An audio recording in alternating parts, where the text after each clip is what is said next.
Yo, what's going on, guys? Welcome back to Bullony Basketball. We are in episode 5, and I'm here with my guy, Jay, or better known as NBA Addict TV. How's it going, my man? Hey, it's going good, bro. It's nice to be back on Bullony Basketball, my second appearance, 2 years in a row. Nice to see you, bro. Yes, sir. Actually, if you count the tournament, it'd be the third appearance, but the second appearance with, just us talking and stuff like that. But yeah, so we got a lot of stuff in store for today. I think there's no worse place to start, and where we are going to start with the demise of my Chicago Bulls, man. It's not looking good. Like, it's just, there's rumors that Levine and, the front office, they might be both open to a trade. We don't like DeRozan's. He's probably going to leave this summer anyways, as he's been saying. Like, he's waiting to see what direction the team goes. And I mean, Vucevic at this point, like, he's played better, I would say, this year, especially in recent games, but it's still not enough. So I guess, like, when do you think the Chicago Bulls are just going to say, you know what, we're starting over, it did not work? They should have done it before they extended Vucevic. I mean, that's probably the worst thing you guys could have done this offseason, I believe. You guys did it? Yeah, that was an awful decision. I think we all pretty much could have foreshadowed how the season would go for the Chicago Bulls. I mean, everybody except you, Gab, because we know about the bet. That I had some hope. Money. I had some hope, man. But the Chicago Bulls is off to a horrible start. Right now they are 4-8. They are the 25th ranked defense in the entire league. The opponents are shooting 63% at the rim for the Chicago Bulls. I know they're not meant to be a rim protecting team or have like any type of like interior defense, anything like that. But for reference, the Detroit Pistons opponents are shooting 57% at the rim, and for the Dallas Mavericks, opponents are shooting 71% at the rim. That's just for reference. The Chicago Bulls are awful, and what really showed me that the Chicago Bulls are literally in no man's land is when Zach LaVine went off for 50 points and they still lost. 50 points and they still lost to the Detroit Pistons. I mean, that's awful. And a red flag. I mean, me personally, if I'm the GM and my team is having a players-only meeting after the first loss of the year, I'm calling it quits. I'm waving the white flag. It's over. Everybody's out the door. And wait. You guys also extended Billy Donovan as well, right? Yeah, we did that behind closed doors. That was so secretive. Shams didn't even know it for a while, and neither did Woj. Hey, they should have kept it a secret, girl. Billy Donovan is not him. He's not a good coach, bro. I seen a lot of him as a coach with the Oklahoma City Thunder when my fandom was over there. Yes, I did. I did switch. And he's pretty much a hands-off coach. He likes to let the players, handle it, let them figure out any type of problems they have. And that's not the type of coach I want if I want to have a successful team, bro, if I'm being honest. He just doesn't get rotations whatsoever. And it's like, I get it. We don't have like a whole lot of valuable players out there to put for the Bulls. But like, bro, there was one game when Javon Carter was literally carrying us, and he takes him out late in the game. And meanwhile, there's other games where like Patrick Williams gets like 36 minutes, and that brother cannot play basketball, bro. Oh my, bro, hold on. Patrick Williams, bro. You guys' 4th overall pick. This brother scored in double digits this year 3 times. I think you guys played 11 games? Or 11 games. 12. We're 4-8 right now as of recording this. Hey, even worse. Patrick Williams, would you consider him a bust, Garrett? I mean, honestly, yeah. I mean, it's not like, I guess, an extreme bust, because it's like you weren't the first pick or anything, or even second, but being the 4th pick, and it's like, just think about like players that were picked after him. Like Desmond Bane was after him, Tyrese Halliburton was after him, Tyrese Maxey was after him. There's just so many players that it's like, if you get one of those guys, yeah, I'm sure in a Bulls system, like of course they probably weren't going to reach the potential they've even reached right now, but I'm willing to bet they'd be at least better than what Patrick Williams is giving us right now. Yeah, it's awful. And I believe in the offseason, like an objective for you guys were to put up more threes or at least make more threes for the most part. And you guys only have three players, Aya DeSumo, Alex Caruso, and Javon Carter with a respectable 3-point percentage. Everybody else on your team, bro, they cannot hit from outside. And it's really bad. I feel, me personally, I feel worse for the Chicago Bulls than I would feel for the Washington Wizards because we know where the Washington Wizards are headed. They're headed for another top 3 draft pick. Where are the Chicago Bulls going, bro? I don't know. You guys have a lot to figure out, and if I'm the GM, I want that figured out this week. I mean, I'm talking ASAP. Yeah, I'm kind of with you because it's like honestly, they need to make a trade with everyone, like just clean house, kind of like what the Jazz did midway through last season, where it's like whatever veterans they had that were contributing to wins, they said, nope, we're gonna tank and we're gonna get just a better, draft pick and stuff like that. And I think the Bulls need to do that. The sooner the better, because right now, I mean, they're still low, but it's like they could get even lower if they trade those guys away, even though they don't contribute much to winning, clearly. But I don't know. I just think like with Zach LaVine, I mean, he's just been here way too long. I mean, think about like even guys in the last few eras that maybe we didn't win a championship with the Bulls. Guys like Ben Gordon lasted like 5 years before his time was up in Chicago, or D Rose 8 years, and really some of those were injured years, right? And then Jimmy Butler 6 years. Like Zach LaVine has been on the team. This is his seventh season since coming to the team. Like, you've been here too long. We only have one playoff appearance to show for it, and it wasn't even a good one. We've won one playoff game since Zach LaVine's been on the team. That's crazy. And it wasn't even because of him either. It's because DeMar DeRozan had his best playoff game ever, probably. That's insane. Wait, so I have a question for you, Garrett. Would you rather the Chicago Bulls completely rebuild? I mean, start from the ground up, or would you rather retool? See, like being Chicago, you have the ability to do both because of the market, not necessarily because of the brains that are behind the trades, but because of the market size. I mean, I feel like outside of maybe like LA and maybe even like New York, like Chicago's got to be up there as like one of the most prime places to play. It's like you're playing where, the GOAT played. You're playing in the Windy City, like a huge market, as I said, like 6 championships. So like there's just a lot of reasons to go there. But rebuild, I would much rather rebuild. Like it's just you're not gonna get enough for Zach LaVine and DeMar DeRozan to like fix this right now. It's especially as long as one of your biggest contracts on the team hasn't played a game in 2 years. And I'm talking about Lonzo. Yeah, that's true. You know what I was thinking? I was listening to some podcast today, and a really interesting trade would be this is probably not a team a lot of people are looking at. Would be the Utah Jazz. Me personally, strictly from my fandom and how much I like this player, I would like Colin Sexton on the Chicago Bulls. I mean, the young bull. On the Chicago Bulls, I mean, it's pretty fitting. And the Utah Jazz, they have a lot of guards over there. And if Colin Sexton would have the ball in his hands, if he could be your guys' main guard, I think he could see a lot of success over there. And Zach LaVine, I mean, I'm talking Zach LaVine in that trade, him on the Utah Jazz, giving Lauri Markkanen a legit guard. I mean, mix him in with Jordan Clarkson. I mean, it's pretty decent. They used to be teammates, but have that chemistry together. I would gladly take Ochai Agbaji on the Bulls too if they could throw him in that trade. But I guess before we move on, I think we gotta address the elephant in the room.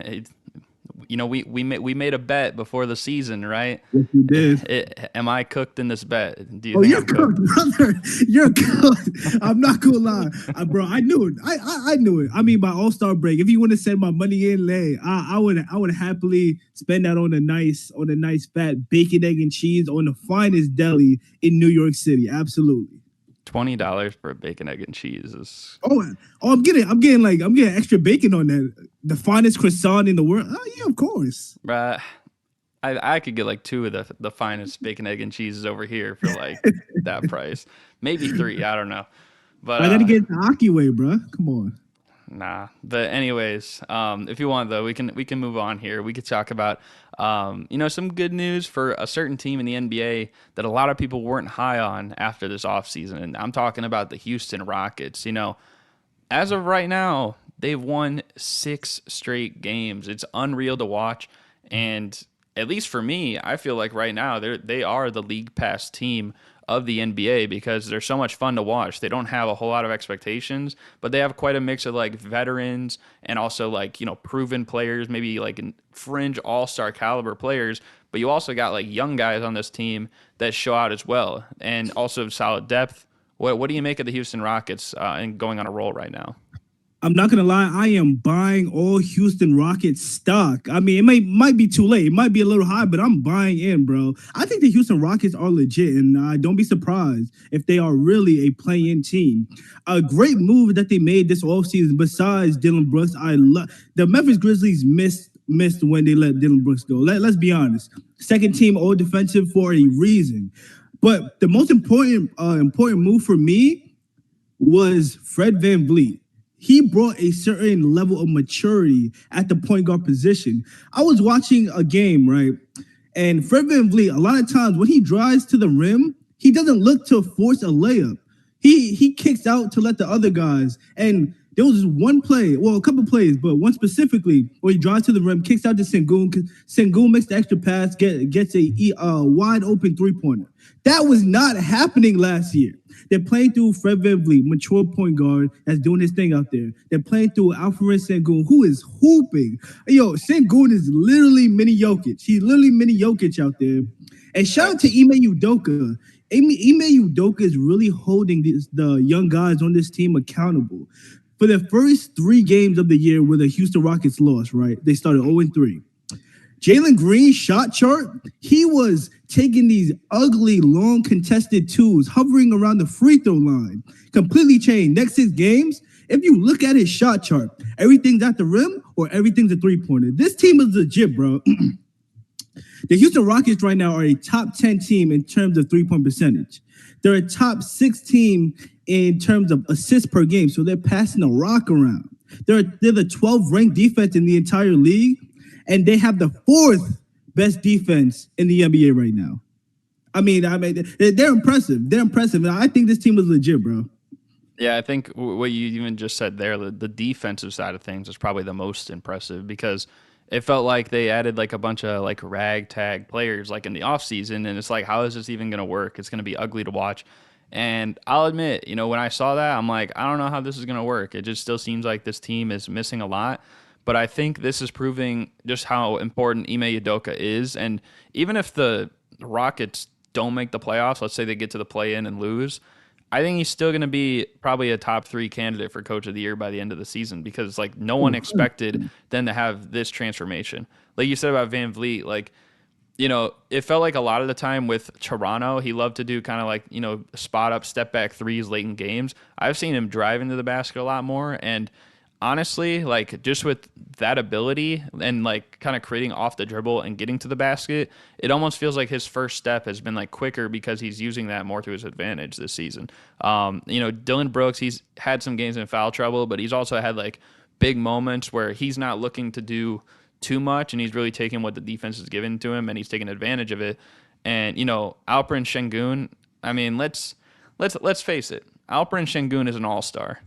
He is an all-star this season if they continue to play like this. So I'm really high on his game. Like, is he, as you called him, mini Jokic? And I think he does a lot of the things like Jokic. And, granted, yeah, he's not as good as him. But, hey, they played already this season, and Houston got the better end of them, and Sengun was nice. Like, not that he was playing as good as Jokic in the game, but he's playing about as good or as compatible to a player like Jokic as you could ask for, especially for a guy in his 3rd season. And I know, we talk about like Cade Cunningham, and I've said I think he's going to be the best player in that draft class. Obviously, Evan Mobley, we don't really see him quite like that, but he definitely gets a lot of praise. Same with Scotty Barnes and Josh Giddey. But I think when it's all said and done, there's a good chance Alperen Sengun could be the best player in that draft class. Very, very good chance. I also want to give some praise to Sengun. His defense has improved as well. I mean, I know he's not like a really good rim protector or anything like that, but he's respectable on the defensive end. And I just want to give some credit to the Houston Rockets as well. 3 credible wins, 3 huge wins that showed me that they're legit is not only over the Denver Nuggets, the defending NBA champions, over the Los Angeles Lakers as well. I know they're struggling, but they're still legit. Still got AD and LeBron out there. Also, the Golden State Warriors. I mean, if you could beat those three teams, I'm not gonna lie, you deserve a lot of respect in my eyes. Yeah, and I mean we're gonna see where Houston goes, but I think they've been really enjoyable to watch, and really like there's even more young players on that team that are gonna continue to get more chances over time, and just really haven't even gotten a chance yet. So that's what makes them even more scary moving down the line. But yeah, I mean I don't know if is there anything else you wanted to add there? You want to move on to the next topic? I just wanted to say that I do want to continue to see more development from Jabari Smith Jr. I like that Fred VanVleet is also on this team because he's going to be some type of a mentor to Amen Thompson when it's time for him to be the full-time point guard. You know, once Fred VanVleet leaves, and they're not even using Cam Whitmore, who is tearing up the G League right now. I mean, the sky is the ceiling for this Houston Rockets team, bro. Last thing I'll say too is that, and I even said it to a few people, like first round matchup, we need to see a Denver Nuggets versus Houston Rockets playoff series, bro. Sengun's gonna get embarrassed. I don't want to see that. No, he is not. He would not get embarrassed. He's not gonna be Jokic, but he's not gonna get embarrassed. And I think, hey, I bet if they played, I don't know how it. Well, I know how it turned out. Denver's gonna win. I don't know how many games it would take, but I can assure you it wouldn't be a sweep. You take it. Nah, I can't. I wouldn't bet. I wouldn't bet on the Rockets for that. Maybe we need to make another bet. But no, we don't need to do that right now. For now, we can move on. We could talk about, the guy who's always been, in the media with, a couple spurts throughout every single season, it feels like, and he's back at it again with his antics, and that's Draymond Green. We saw, about a week ago when him and Donovan Mitchell were going at it, and really it's weird how they never showed the first clip of that, because they showed the clip where Donovan Mitchell ran into him to foul him, but they didn't show 5 seconds before that when Draymond literally stiff-armed him and pushed him out of bounds. So, and that instigated that, and then you heard him John at Anthony Edwards saying what are you going to do about it? And then Ant's nobody's worried about you, little bro, or something like that. And then now we saw just the other day, literally a minute or two into the game, when Clay and McDaniels are getting into it, and Rudy's all right, let's kind of break it up. And then just out of nowhere, Draymond comes out with his WWE audition move, and he just puts Gobert in a chokehold and stuff, which a lot of people said he's been wanting to do that for a while. So, and I could see it, but just your thoughts. Do you think Draymond Green is kind of crossing a fine line in the league? Bro, it's getting nasty. A lot of people are sensitive to the fact that, they don't think Draymond Green is they think the league is aiming for Draymond Green. It's too hard on Draymond Green. He's a repeat defender. I mean, this keeps happening. Am I wrong, or is this his second ejection in the year so far? You're not wrong, but I'm laughing because I'm just laughing because it's funny, because my dad literally texted me after that happened. And he said, because he is asking me how many games should Draymond get suspended for. And I'm like, at least 5, which he ended up getting. And he said, but he'll probably get 2 knowing the league. And he said, that's ridiculous if he only gets 2. He's a repeat offender. He said exactly what you said. Literally, that moment with Rudy Gobert, right? Rudy Gobert trying to separate Jaden McDaniels and Klay Thompson. That's all he was going in there for. And Draymond Green did not care about Klay or Jaden. He didn't care about none of that. He went straight for Rudy. Rudy, get in this headlock real quick. That was crazy, bro.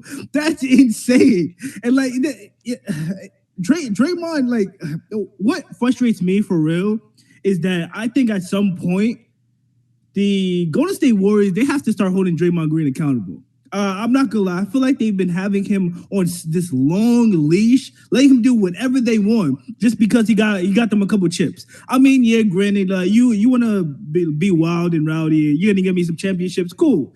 But these are the dog days of the Golden State Warriors. They're not performing as they used to. This is not the Golden State Warriors that's blowing out teams on a nightly basis. Draymond, perform with some type of professionalism. You just punched Jordan Poole last year, and we had to trade the guy. I'm getting tired of antics. Me personally, Steve Kerr gotta be getting tired of antics. I mean, it's frustrating, bro. It's frustrating. Yeah, I even responded to someone made I think like a TikTok today who was they were a Warriors fan, like saying like I don't get how like Draymond gets this specific suspension that nobody else would get, and it's like yeah, and then they mentioned like how like it seems like there's no precedent in place. No, there is a precedent in place. It's because Draymond is the one who always is doing it. You could think back to when he kicked Steven Adams in the nuts, in the dice, right? And then you had like the thing with him and LeBron where he like smacked him underneath, and then you had Sabonis stepping on his chest and stuff like that, and even the Donovan Mitchell thing just a couple days before. Like he just always does these weird things, and that's just it's just not cool. Like what was that response that Draymond said to that one Houston reporter? He's like, "That's just not cool, man."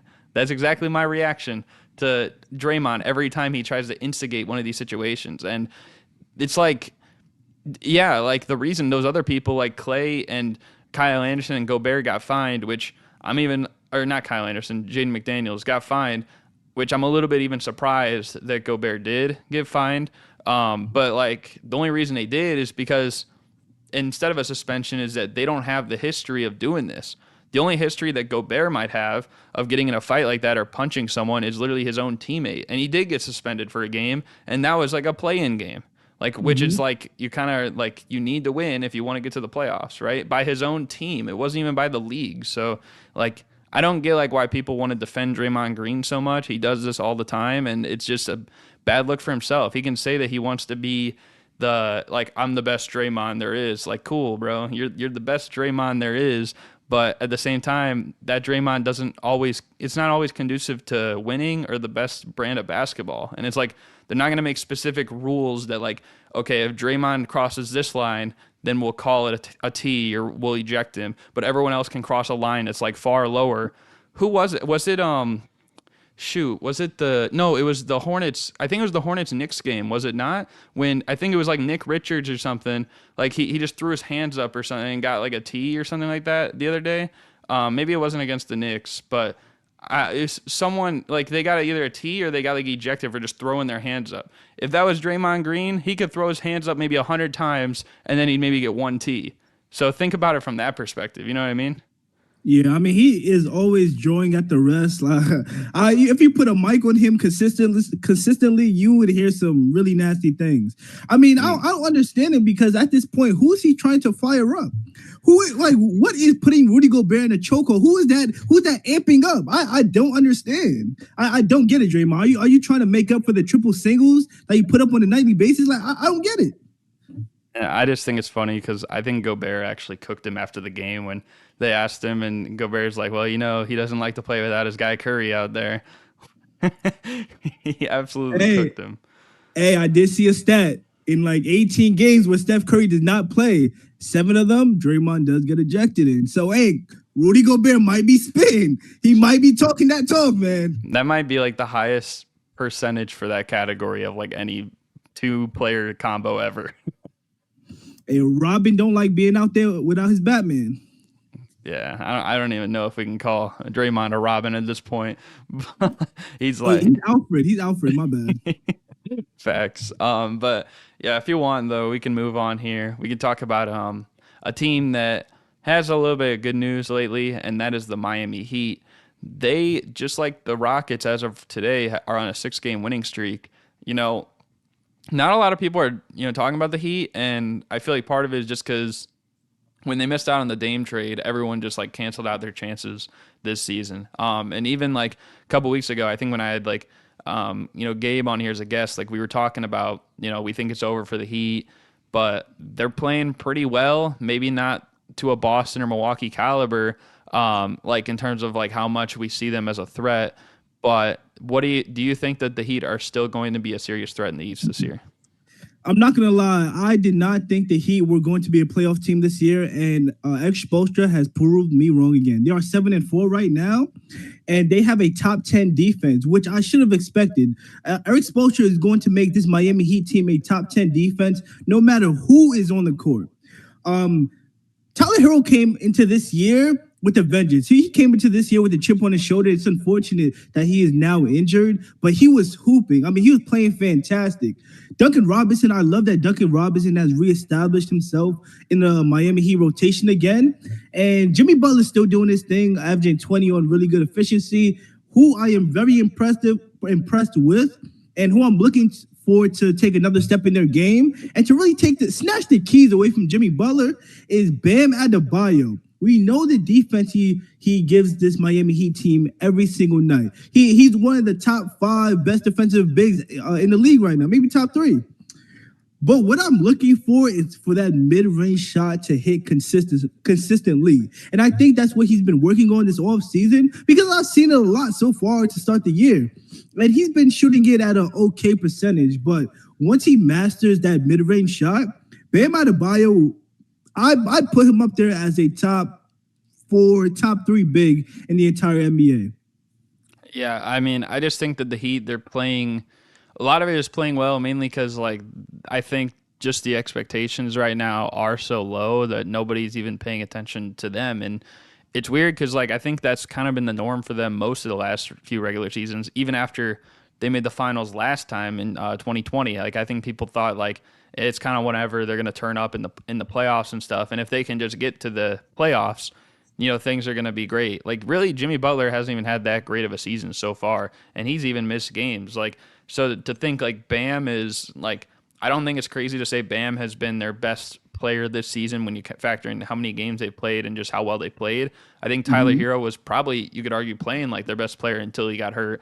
But even guys like, you know, Kyle Lowry before the season, there was a lot of, you know, point guard rankings that had him last for starting point guards in the league. And granted, yeah, he's not playing super great, but especially in the most recent, like, 5 or so games, he's played pretty well and even had, like, some big scoring games. He's had some well-rounded games. No pun intended. Sorry. I could only think of that when I said that. But anyways, no, I think Hawkwiz Jr. has played, like, pretty well, especially, like, coming in, like, his first year. And I think guys like, too, like Duncan Robinson, like, he's, I think, changed his image a little bit. Like, you know, we talk about guys like Brook Lopez where it's like they change what they're successful at, but he kind of more is like shifted more toward the perimeter. I think Duncan Robinson's kind of done the opposite, where he came in and he was lighting up threes. Like, he was making threes in his first 2 so years that were like equivalent to guys like Steph Curry, or, you know, like, I think Markkanen had like a rookie record, and then like Keegan Murray like last year, and Donovan Mitchell, and like these guys, like, their first couple years, they were hitting threes lights out. Damian Lillard too. But we've also seen him now, like, he's become more of a threat putting the ball on the floor and actually handling the ball, which I think that's a big step for them too, because that gives them maybe another guy off the bench that can not just be like a guy that runs off screens, but he can also maybe be a playmaker. You can put the ball in his hands, and then maybe you can have someone else come off screens. So I think it's been huge for them. And again, like you said, Eric Spoelstra, he always finds a way to get it done. I mean, at least in the last like 4 or 5 years, you could argue he's been the most impressive coach in the NBA. And he's just kind of shown once again why. I mean, he is a Hall of Fame level coach. Like, so, and I think as long as you have him like leading charge, they're going to have some sort of chance. Maybe not the best one. I wouldn't say the best one, but they're going to have like some sort of chance. No, 100%. But I would say for them to compete with some of the best, at least compete, because I think at this point right now, even though how good the Philadelphia 76ers are playing, the Boston Celtics are by far, I'd even go and say they're the best team in the entire NBA right now. But over the Nuggets? Even better than the Nuggets, bro. And I think the Nuggets are gonna be in the finals again. Don't get me wrong, but I think the Boston Celtics, they're just a powerhouse over there. But for the Miami Heat to compete at least like at the bare minimum, I think they need to make a move. And I wouldn't be mad, even though I did say Utah Jazz should make a play at him. Hey, go out there and go get Zach LaVine. I mean, Jaime Jaquez, maybe Hayward Highsmith, Nikola Jovic, maybe throwing a pick. I don't know if they got one. See what they talking about.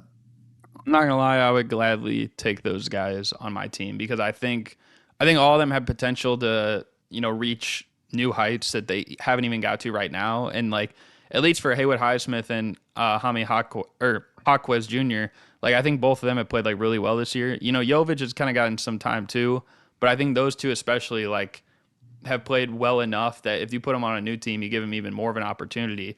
They're probably going to show out. And, three players like that with upside for the price of one who's at his probably peak and maybe going to be on the downslide soon, maybe fitting into a system he's not familiar with, I would take that. So I don't know. If you want, though, we can move on here, talk about, the news of Miles Bridges, making his NBA return either on the day this is uploaded or the day before this is uploaded. But, Friday in that game, he had to miss a couple games because of the incidents that happened a year ago that even transpired a little bit into this preseason. But, what are your thoughts on Miles Bridges making his NBA return? And do you think it could maybe have a positive impact on the Hornets, having a good playoff shot? First off, when it comes to Miles Bridges returning, I would say I would consider myself pretty vocal on the situation. I do believe he was wrong completely, and you should never put yourself in a situation where you would have to lay hands on a female. Just being honest. But with that being said, I do believe everyone deserves a second chance, and at least given a chance to redeem themselves and show that they were put in a situation where they were acting out of character, and that's not really who they are. And if Miles Bridges can handle what the off-court situations in a professional manner and can continue forward without any interruptions that's going to prevent him from being on the basketball court, I completely believe that he is the missing piece for the Charlotte Hornets team to once again be a playoff team. Because I'm not going to lie, they have been absolutely awful. And I was really, really high on the Charlotte Hornets coming into this year. But I did say that they would 100% need Miles Bridges because he will be their second best player once he returns to the lineup. Now, it will take him some time to get back in the rhythm of things, being out, not playing an NBA game for a year and a couple games and some change, you got to get into game shape. But once he returns to the lineup, I think the Charlotte Hornets will be, I can see them competing with, I was going to say the Indiana Pacers, maybe not that high, but maybe definitely at the bottom of the East. I can see them being a playing team for sure. Yeah, I think, on the subject of the reason he got suspended, I agree with you. I think that he was definitely in the wrong. But, obviously now that he's back and he's going to be for the Hornets, the last season that they played, he was, they were a 43-win team, 43-39. A lot of people don't remember that because they were the 10 seed. Like, the East was just that nice that year that if you were a 43-win team, you were the 10 seed in the East. That doesn't happen very often. And, I think maybe if they were to win 43 games again, that might get them a playoff spot. But, obviously, like, they're going to need Miles Bridges back, like you said, and now they got him back. It's going to be huge. I think they're also going to need Terry Rozier back because he's missed a lot of games so far this year. But, Gordon Hayward, I think, while he hasn't played maybe as good as that 43-win season, I think he's actually played better than he did last season. So that's huge. And maybe just like, LaMelo has kind of had his ups and downs, but I think at least in closing games, he's been playing pretty well. And especially if you give him more options like those guys there, Bridges and Rozier, healthy, then I think they're going to be a really good team. Last we saw Miles Bridges, he was averaging 20 points per game and 7 rebounds a game. And I think maybe 4 assists as well. So I'm not saying he's going to do that this season, but if he can get back to doing that and maybe even a little bit more next season, and maybe this season, if him and Hayward can kind of both contribute about 15 or so points at the forward spots. You also got PJ Washington. I think Mark Williams has played really well at center. And obviously Nick Richards has gotten playing time, like I said earlier. But, I just think maybe once he's back, the first couple games, it's still gonna be weird just because it's been a while. But I think after 2 weeks or 3 weeks, I think that the chemistry on the team is gonna kind of feel like it was 2 years ago. And I think because of that, they're gonna win at a better rate. Don't know if they'll be a playoff team just because there's so many teams in the East that have a chance. And obviously there's teams like my Bulls where we don't know if they're actually gonna be still intact or if Levine's gonna be gone or DeRozan's gonna be gone, whatever. But I think that they're still going to be a team that no matter what night you play them, you're going to have to prepare because it's not just going to be some easy steamrolling type of game. No, 100%. And the chemistry between LaMelo and Miles Bridges, where they were so in sync. I mean, they called each other QB1, wide receiver one. I mean, the lobs, the full court lobs to each, like it was amazing to watch. And Miles Bridges was also shooting a decent percentage from three that year. He was actually my favorite to win Most Improved Player. Unfortunately, he didn't. But when it comes to the Charlotte Hornets, yeah, they definitely need Terry Rozier back. They need that scoring punch at the two position. LaMelo Ball, like you said, he has been having an up and down year, but as of recently, he had some really good games. But what I noticed from him most offensively, he's been a lot more decisive. He's been picking like his spots more. I feel like he's the game is slowing down for him in terms of whether he wants to make the pass, whether he wants to attack the rim. And he's still not shooting a high percentage at the rim necessarily, but I do see a improvement there for sure. His point of attack defense is god awful. I mean, let's be honest. It's nasty. He just lets guys blow by him, like easy straight lane to the rim. That's why I need to see a huge improvement from LaMelo because he has the physical build to be a good defender. I mean, we did see it on that one play when he clamped up Tyrese Halliburton, the game winning steal. That was beautiful. But you said Gordon Hayward wasn't playing necessarily well this year. I think he has played. I mean, you said he was better than last year for sure. But I think he's played well this year. I don't think he's played as good this year as he did like 2 years ago. Like, if that makes sense. I think maybe not from a scoring aspect, but I think Gordon Hayward's passing has really unlocked a lot of things for the Charlotte Hornets team. I mean, him making the extra pass, like that's not really what I've seen from him in previous years, and that's opening up lanes for the bigs when they're rolling to the rim. That's opening up lanes for guys at the perimeter, like PJ Washington. And speaking of PJ Washington, he's having a pretty decent year. I think last year, all the opportunities he got with all the injuries and Miles Bridges being missing from the lineup, he got a lot of opportunities to really see where he fits with the Charlotte Hornets team, and he brought some of that into this year as well. So I really do think Miles Bridges is the missing piece, the centerpiece for the Charlotte Hornets team to be successful, bro. Yeah, and even like you said about LaMelo and his defense, I mean, you even mentioned like with the Halliburton one. Forget he had another one. I think it was like a late game like stop or steal or something like that. But he's had, I guess, some like clutch defensive moments so far this year. So I mean, better to do it then in any other part of the game. So I guess I got to give him credit there. But yeah, and I think just having Bridges and Rozier together, back will be nice too. Didn't they do like a? Were they the two that did that rap together or something like 2 years ago or something or 3 years ago? Because I know Rozier did one, and everyone's like, God, he sucks. Like, they're like, he's horrible. But I thought it was with Miles Bridges maybe because I know a lot of people were hyping up like his rapping at that time too. Yeah, Miles Bridges is a decent rapper. I will give him credit there. Yeah, I don't think he's Dame behind the mic, but he's up there. But yeah, if you want though, we can move on here. We can talk about, this one's kind of more of a generalized topic, more so with current players, former players. But Chet Holmgren recently was asked kind of just about, getting shots up and like scoring at a high ability. And he made a quote that said, getting 30 points on 35 shots doesn't make you a great scorer. So when I heard that, I'm like, that's roughly about like 20% difference between the shots you take and the points you get.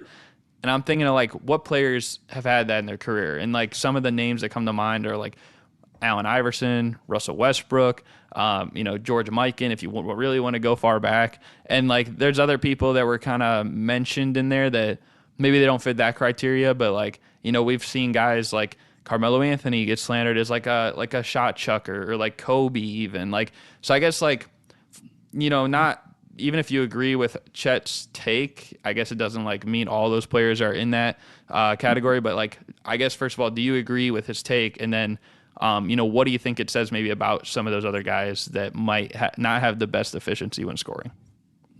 All right, so I don't think necessarily that people should take it in a black and white sense, meaning like efficiency is good and not being efficient is bad, because it all depends on the situation. Like I love that Kevin Durant, it takes him a few shots to get 30. I mean, I absolutely love that. But then again, the guy is 7 feet tall, and he has the skill set to shoot over everybody.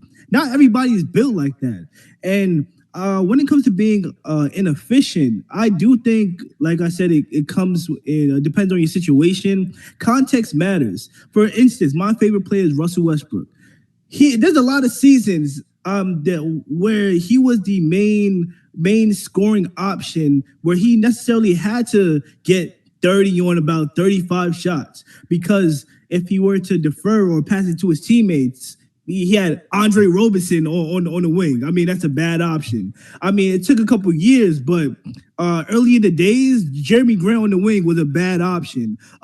Victor Oladipo, he was okay. I mean, like it depends. I had Carmelo Anthony on my New York Knicks. I seen a lot of jab steps, a lot of bad shots. Carmelo Anthony did. This is an instance where Carmelo Anthony did not need to take 35 shots to get those 30 points, because he had a lot of good options that he could defer to. J.R. Smith, Amari Stoudemire. I don't want to say Raymond Felton in that, because I'm not throwing about Raymond Felton.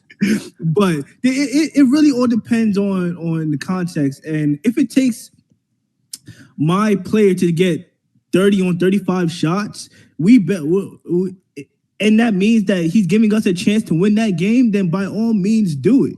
I mean, as long as you're playing defense, cool. You're stopping the other team. As long as you're still being able to get your teammates involved, cool. You're getting it in the flow of the offense somewhat. I mean, there's context behind it. I know Chet likes being efficient. You know, he has been efficient so far this year, but it depends on your player build, your style of play. I mean, how you like to get your buckets, to be honest. And I think the situation too, because like even as I was rattling off some names, like I think the biggest one that comes to mind might be like Allen Iverson, just because like if you think about those Sixers teams, they had really solid defensive teams most of those years, especially the year they went to the finals. But what they didn't have was much to create on the offensive end. So while that defense was so great, and it was nice for Allen Iverson to play with a great supporting cast defensively, if you took him off that team, who's going to get you the baskets? Is it going to be like Aaron McKee, or is it going to be like George Lynch, or is it going to be Mutombo? Like at that point, no, it's probably not. You know what I mean? So like, like Tyrone Hill, like there's just like all these guys that weren't offensive minded players. And I think when you even mentioned like Westbrook, like when you had the guys like Roberson and stuff like that, or like Kyle Singler or Jeremy Grant, like back in the day, like all these guys that maybe weren't like extreme shot creators and maybe like didn't take as much pressure off the defense. I think even a good example with a player who's notably efficient over his career is Steph Curry, like in his first MVP season, because he shot like 43% from the field, and even though he shot like still like 40% or something from three, like 43% from the field, we think about that now and we're like, hey, it's okay, but like it's not like great, you know what I mean?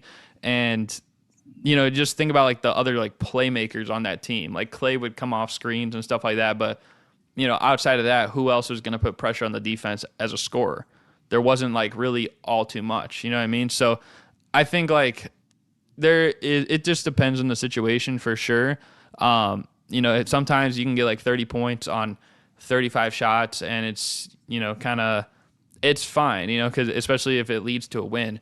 Now, if you're in a situation where, let's say you got like the big three Nets when they have like KD and Harden and Kyrie and stuff, and they're all shooting like 30 points on 35 shots. Well, first of all, that's probably going to lead to a loss because you're not getting much continuity on the team. But also, it's like, if that's happening, then I don't really know how to explain it, because like if you're a guy like Kevin Durant, normally you would be getting maybe like double or triple teams if you took those guys out and put like maybe some bums in there or something like that. But if you have all three of them together and they're all supposed to be all-stars and elite players, well, then at least at some points, James Harden's going to take some pressure off, or Kyrie's going to take some pressure off. So that's a situation where I can agree with Chet Holmgren. No, 100%. I mean, and like I said, as long as you're not giving up points on the other end, finally go take them 35 shots, get your 30 points. Yeah, some people, their best defense is a greater offense. But yeah, man, I don't know. If you want, though, we can move on here to round out the show with the NBA Fast Money mini game. So I'll explain how this works. I know I kind of explained it to you a little bit before we started recording, but basically, if you guys have seen Family Feud, after a team wins, they'll have two people on stage. I think the first person takes 20 seconds, second person 25 seconds, and Steve Harvey, he'll ask him like 5 questions or something, like maybe like give me a color that's in the Pelicans logo or something like that. And then maybe you'll say like, gold or something, like a weird gold or brown or something like that. Okay. And then like maybe they'll ask like 5 questions, but I'm going to be giving Jay the questions, all NBA based stuff. It could be current stuff. It could be former stuff. If I just say like, give me an NBA player, something, then that could mean current or former. Like I'll specify if it's current or former that you have to do. If I don't specify, it could be anybody now or in the past. And so you'll have actually a minute, because obviously we're in different locations. So like there might be some delay. So I'm not going to give you 20 seconds. That would probably be insane. But I have 5 questions here. I'm going to give you a minute to answer as quick as you can. If you don't know an answer right away, you can pass and then come back to that question later on. But other than that, I mean, are you ready? Yes, sir. Let's go. All right, let me start the timer. This should be an exciting one. I'm gonna get my phone over here too, and I'll start asking you the questions in 5, 4, 3, 2, 1. Give me a current NBA team that's currently 2-0 for the in-season tournament. Skip. Give me an NBA player that's missed at least 5 games this season already. Bradley Beal. Okay, give me an NBA player that also raps. Miles Bridges. Damian Lillard. Okay, wait, which one? Damian Lillard. Okay, give me an NBA player that has a terrible haircut at one point. Terrible haircut. Kevin Durant. Okay, give me a player that would be considered the greatest Knicks player ever.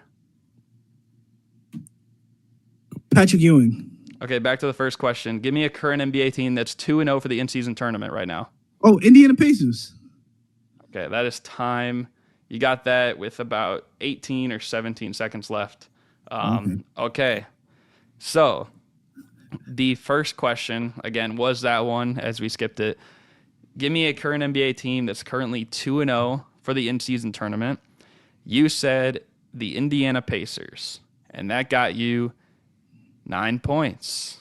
Not too shabby, better than nothing for sure. That was the 4th answer, though, on the board. So the Denver Nuggets were number 1 with 32 points. The Lakers were up there, 29 points. The Timberwolves were up there, too, with 21 points. And then the Pacers were 9, the Miami Heat were 6, and the Utah Jazz were 3. So, all right. Points on the board, man. Hey, man. Well, we'll see how you did with these other ones. So, give me an NBA player that's missed at least 5 games this season already for the second question. You said Bradley Beal. That got you 17 points as well. I'm a little surprised, though, you said Bradley Beal instead of his teammate, Devin Booker, because that was the number 1 answer. Bradley has not touched the NBA floor yet, and y'all picked Devin Booker? Well, they both have missed at least 5 games. Crazy. And actually, Beal wasn't the second answer either. The second answer was De'Aaron Fox. Yep. Now, Beal was 3rd, and then there were a few people that voted for Anthony Simons and even Jared Allen. So right now, 26 points. The third question, though, give me an NBA player that also raps. You were going to say Miles Bridges at first, then you switched to Damian Lillard. It's a good thing you switched because Dame was the top answer.